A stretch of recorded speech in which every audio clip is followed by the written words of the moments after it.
और सदर जमहूरिया के खुतबे को अगर आप देखेंगे सर, तो उसमें पूरे खुतबे में लफ्ज़ मुसलमान तो छोड़िए, लफ्ज़ अक़लियत भी इस्तेमाल नहीं हुआ है। और मैं बड़ी ज़िम्मेदारी के साथ आपके सामने अर्ज़ कर रहा हूँ कि भारत में 14% मुसलमान जो आबादी के लिहाज से 17 करोड़ आते हैं, वो आज पिछले 10 साल में नरेंद्र मोदी की सरकार में अपने आप को एक गैर यकीनी कैफियत में पाते हैं, अपने सोचते हैं कि हमारी शनाख्त को ख़तरा है, हमारे वजूद को ख़तरा है। और मैं बड़ी ज़िम्मेदारी के साथ कह रहा हूँ कि जज्बात में लाए बगैर कह रहा हूँ कि आज 17 करोड़ मुसलमान अपने आप को ऐसा समझते हैं कि जिस ज़माने में हिटलर के ज़माने में यहूदी अपने आप को समझते थे। और उसकी मैं बताता हूँ क्यों समझते हैं, बताता हूँ आपको चंद मिनट में।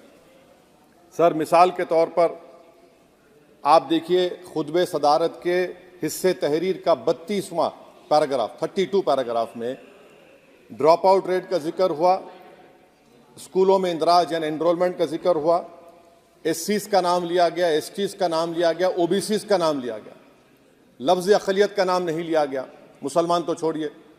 और सबसे ज़्यादा ड्रॉप आउट इस मुल्क में अगर स्कूलों में है तो मुसलमानों में है।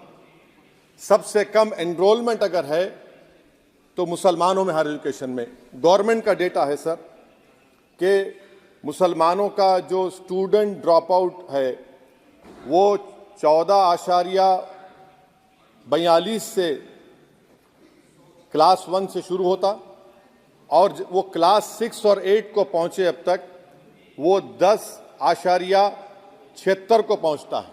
ये गवर्नमेंट का डेटा है, यानी क्लास 1 से क्लास 6 8 तक ये हाल है। आपने क्या किया सर इस बजट में?